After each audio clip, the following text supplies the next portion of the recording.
Trump की जीत सनातन की जीत है। सारे सनातन प्रेमियों का दिल जीत लिया ट्रंप ने। इसका भी श्रेय नरेंद्र मोदी को जाता है। ट्रंप की जीत सनातन की जीत है। डोनाल्ड ट्रंप एक सनातन समर्थक, भारत और भारतीयता प्रेमी व्यक्तित्व है और उसमें प्रचंड जोश जुनून है और सनातन के गौरव का अभिनंदन है, ट्रंप का अभिनंदन है।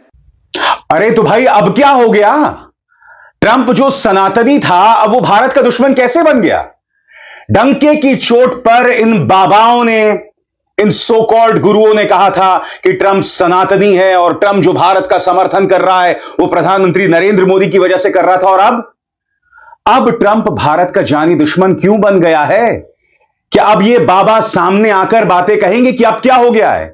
सबसे बड़ी बात जो खबर आ रही है वो भारत के लिए बहुत चिंताजनक है। ट्रंप ने लगभग यह कह दिया है कि भारत के साथ व्यापार को लेकर और अधिक बातचीत नहीं होगी। उनसे सीधे अंग्रेजी में सवाल पूछा गया और सवाल क्या था? कोरोना का समाधान ढूंढने के बजाय आपको पूरे गाजे बाजे के साथ भारत में बुलवाया गया था और माय फ्रेंड डोनाल्ड ट्रंप का स्वागत किया गया था, फिर भी इतनी नफरत।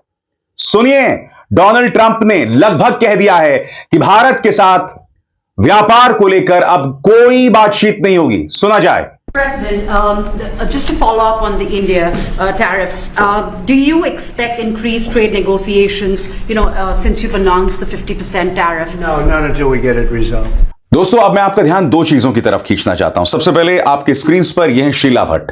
कौन है शीला भट्ट? एक पत्रकार हैं, सरल शब्दों में कहा जाए एक गोदी पत्रकार हैं जो सिर्फ और सिर्फ भाजपा की तारीफ करती हैं और विपक्ष में इन्हें सिर्फ बुराई दिखाई देती है। मगर ये जो कह रही हैं वो बहुत अहम है। आपके स्क्रीन पर उनका यह बयान। जरूरी बात, वॉशिंगटन में बैठे एक प्रो इंडिया सोर्स ने मुझे बताया कि डोनाल्ड ट्रंप को अब कोई नहीं रोक सकता। वो H-1B वीजा सिस्टम को पूरी तरह बदलना चाहते हैं। पुराने सिस्टम को खत्म करके एक नई इमिग्रेशन पॉलिसी लाने का प्लान है और सबसे ज्यादा झटका वो भारत को देना चाहते हैं। ना तो इंडियन मीडिया और ना ही अमेरिकन मीडिया को यह समझ में आया कि ट्रंप भारत से इतने नाराज क्यों हैं। अभी तक किसी ने इसके पीछे की ठोस वजह पब्लिकली नहीं बताई। यही तो भारत की विदेश नीति की नाकामी है।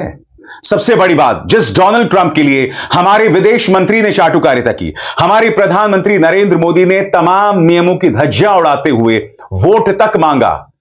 जब देश को कोरोना का सामना करना चाहिए था तब एक पूरा प्रतिनिधिमंडल आता है कोरोना युक्त और वो लोग गुजरात में प्रवेश करते हैं। और आप सब जानते हैं दोस्तों, गुजरात में कोरोना की कितनी बड़ी महामारी आई थी। क्या इस बात से इनकार किया जा सकता है कि जो अमेरिकी प्रतिनिधिमंडल आया था गाजे बाजे के साथ, जिनकी कोई चेकिंग नहीं हुई थी, क्या उनका योगदान तो नहीं था गुजरात में जो इतनी बड़ी महामारी आई थी कोरोना की? चलिए वो मुद्दा अलग है, मगर मैं फिर आपसे सवाल पूछना चाहता हूं, आखिर क्या वजह है डोनाल्ड ट्रंप इतना नाराज हो गए हैं? इसका मैं जवाब दूंगा, मगर जो दूसरी बात, सुनिए प्रधानमंत्री क्या कह रहे हैं। प्रधानमंत्री कह रहे हैं कि मैं अपने किसानों के साथ कोई समझौता नहीं करूंगा, चाहे उसके लिए मुझे कोई निजी कीमत, कोई पर्सनल कीमत चुकानी पड़े।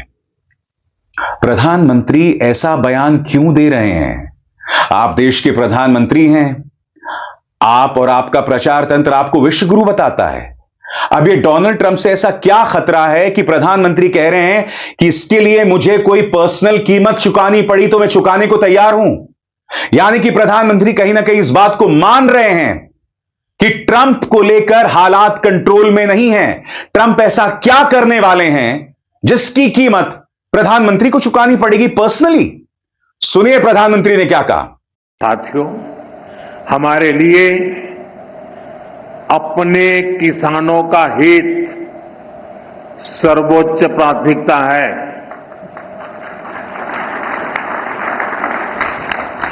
भारत अपने किसानों के, पशुपालकों के और मछुआरे भाई बहनों के हितों के साथ कभी भी समझौता नहीं करेगा।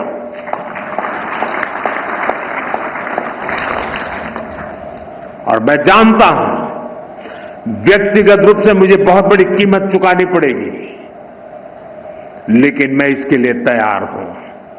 मेरे देश के किसानों के लिए, मेरे देश के मछुआरों के लिए, मेरे देश के पशुपालकों के लिए आज भारत तैयार है। काश प्रधानमंत्री, किसानों के लिए आप आंसू उस वक्त बहाते जब हमारे 700 किसान आंदोलन में मर गए थे, जब स्वर्गीय सत्यपाल मलिक ने आपसे कहा था कि उनके बारे में कुछ कीजिए। तब आपने क्या कहा था, याद है? बकौल सत्यपाल मलिक आपने यह कहा था कि वो लोग मेरे लिए थोड़ा ना मरे हैं। और सबसे बड़ी बात, सत्यपाल मलिक की हाल ही में मृत्यु हुई, मगर उन्हें राजकीय सम्मान नहीं दिया गया। उनकी विदाई वैसे होनी चाहिए थी क्योंकि वो एक पूर्व राज्यपाल हैं, मगर सत्यपाल मलिक के लिए इनके मन में नफरत इस कदर है। सत्यपाल मलिक जिनकी पृष्ठभूमि एक किसान नेता की है, तो आप जो एक मंच पर खड़े होकर कह रहे हैं कि मैं किसानों को कोई नुकसान नहीं होने दूंगा, 700 किसान मर गए, आपके आंखों में एक आंसू नहीं था प्रधानमंत्री। सत्यपाल मलिक का उनकी मृत्यु के बाद भी अपमान हुआ, उसके बारे में आप खामोश हैं, क्यों? मगर आज हम डोनाल्ड ट्रंप की बात कर रहे हैं दोस्तों। डोनाल्ड ट्रंप से जब यह सवाल पूछा जाता है कि आप हमें यह बताइए, आप खुद रूस के साथ व्यापार कर रहे हैं, यूरोपीय यूनियन व्यापार कर रहे हैं, मगर आप भारत पर प्रहार कर रहे हैं, तब इनके पास कोई जवाब नहीं होता। सुनिए क्या हुआ था। Thank you. India says that the US imports Russian uranium, chemicals, fertilizers, while criticizing their energy imports. Your response to that, sir? I don't know anything about it. I'd have to check, but we'll get back to you on that. Yeah, please. आपको समझना पड़ेगा दोस्तों, इसके कई परिणाम होने वाले हैं। इसकी गाज कई लोगों पर गिरने वाली है। अब तक आप जानते हैं प्रधानमंत्री नरेंद्र मोदी के परम मित्र गौतम अडानी ट्रंप प्रशासन से लगातार बातचीत कर रहे थे। आप जानते हैं एक अमेरिकी अदालत ने उनके खिलाफ गिरफ्तारी वारंट जारी किया है। गौतम अडानी पोर्ट से पहले ही इस्तीफा दे चुके हैं और अब ट्रंप के तेवर। ट्रंप इसलिए भी नाराज हैं क्योंकि भारत ने स्पष्ट कर दिया है कि वो रूस से तेल लेते रहेगा।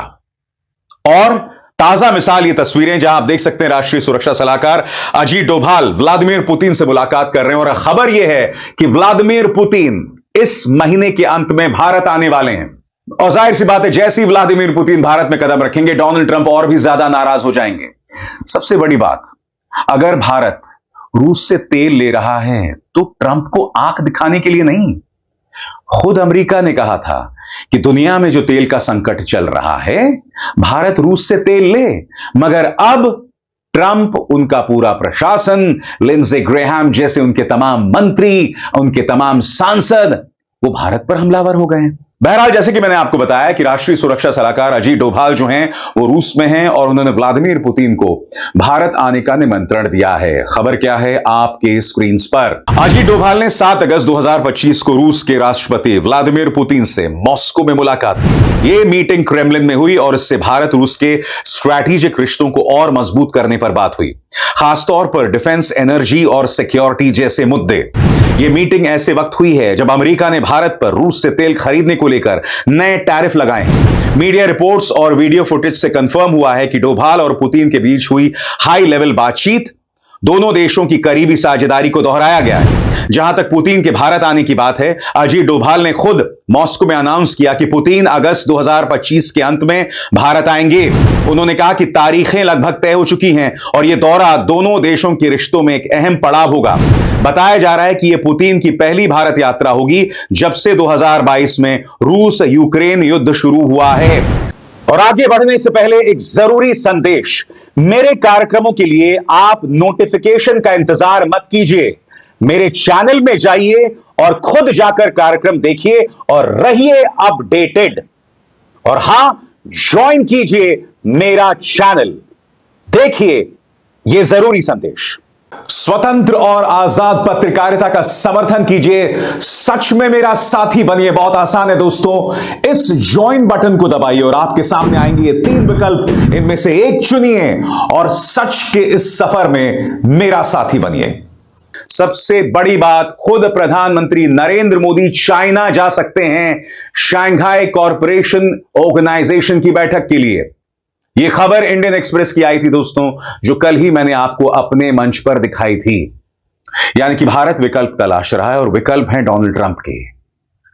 मगर सबसे बड़ी बात, जिस डोनाल्ड ट्रंप में भारत ने इतना निवेश किया था, जिनको लेकर भारत के अंदर इतना प्रोपेगेंडा चला था, जिनको लेकर गोदी मीडिया के लिए बिजली कड़का करती थी। फिर से सुनिए। बिजली कड़कती है, मतलब अभी कह सकते हैं बिजली कड़कती है जब दोनों एक साथ मंच पर रहते हैं। वो डोनाल्ड ट्रंप अब भारत का दुश्मन हो गया है। मैं आपको दिखलाना चाहता हूं दोस्तों, डोनाल्ड ट्रंप के बारे में अब गोदी मीडिया में क्या क्या कहा जा रहा है। जो गोदी मीडिया ये कह रहा था कि साहब बिजली कड़का करती है, अब ये गोदी मीडिया क्या कह रहा है, इस पर गौर कीजिए। 24 घंटे में अमेरिकी टैरिफ खत्म, भारत में पुतिन, यूएस में हड़कंप, ट्रंप पर सुपर एक्शन में मोदी, टैरिफ के सामने जय किसान, मोदी ने निकाला टैरिफ का तोड़, फड़फड़ा उठे ट्रंप, रूस चीन से बड़ी डील, थर्राया अमेरिका, भारत विरोधी ट्रंप विपक्ष को सच्चे लगने लगे, मोदी के हाथ लगा बड़ा खजाना, ट्रंप गिरी का मोदी ने ढूंढा पक्का इलाज, पूरे अमेरिका में हड़कंप। अब ये गोदी मीडिया क्या कह रहा है कि प्रधानमंत्री नरेंद्र मोदी इसका समाधान चाइना में ढूंढेंगे, और इसी चाइना के नाम पर कितना प्रोपेगेंडा चलाया था। जो पत्रकार इनसे सवाल पूछते थे साहब, यही गोदी मीडिया उन पत्रकारों को चाइना के दलाल बताता था, उनके खिलाफ प्रोपेगेंडा चलाया जाता था। और अब प्रधानमंत्री देश की समस्याओं का समाधान चीन में ढूंढ रहे हैं, वो चीन जिसने ऑपरेशन सिंदूर में पाकिस्तान का साथ दिया। अब ये गोदी मीडिया क्या चला रहा है कि रूस और चीन के साथ हम समझौता कर रहे हैं और वहां हमें समाधान मिलेगा। ये तो हिपोक्रेसी है ना, ये तो दोहरे मापदंड है। मैं फिर आपसे पूछना चाहता हूं दोस्तों, क्या हम इस बात को नजरअंदाज कर सकते हैं कि हमारी विदेश नीति पूरी तरह से नाकाम रही है? भारत ने डोनाल्ड ट्रंप में इतना निवेश क्यों किया कि आप उसके लिए वोट मांग रहे थे? यह सवाल किया जाएगा।